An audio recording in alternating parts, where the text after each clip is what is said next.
We love Hakka and I Hakka. We love Hakka。现在就让我们一起加入客家风情，大家来讲客家吧。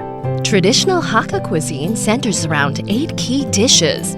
Known as the 4 stews and the 4 stir-fries, these dishes are all ones that can be easily stored and eaten across multiple meals. These traits reflect the Hakka values of frugality and hard work. To Hakka people, food is a source of physical strength, so their dishes are all hearty and filling.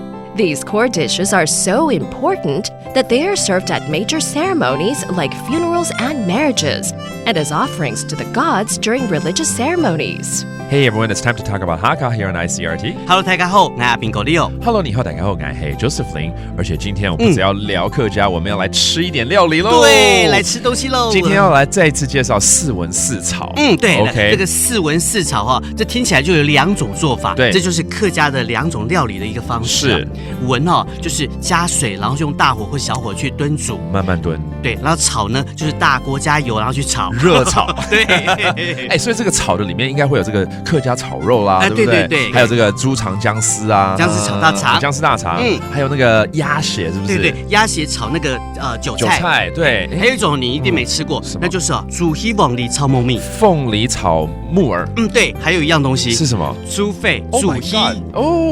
这个东西就算买到你都不知道怎么去料理它。我还没吃过哎。对啊，而且它有一个名称叫做鹹酸甜，就是咸酸甜的意思哦。听起来很 delicious，I like it。好，那这个文的话，我来猜猜看，因为我记得有这个控肉啦，对不对？没错。还有咸菜猪肚啦，对，还有什么排骨菜头啦？对，没错，排骨菜头。还有另外一种皮汤滚顺干。皮汤是什么？就是肥汤，就是我们料理整只鸡、整只鸭的时候，留下来的高汤那来煮这个笋干。这个像我们要做这个整只鸡、整只鸭，就是要做贡品嘛。对，我们家的还会把这个整只鸡弄得很漂亮的一个形状，然后才能端上神桌来拜祖先嘛。而且我们连这个内脏的部分把它留下来啊。就像前一阵子感恩节我们在美国也是那个火鸡要绑好漂亮给家人吃对不对？对。但是我们那个头跟内脏都会拿掉就是了。对，我们都留着了。All right， 我们来教几个单字了，包括这个四文四炒 ，the 4 simmers and stir fry and standard culture。西文西炒 ，and then Thanksgiving we just had. Let's teach that too. 感恩怎么说？感恩。Okay, and finally to eat till you're full. 吃饱。And there you have it, another edition of Talk About Hakka here on ICRT. 什么太嘎？俺只say张来了。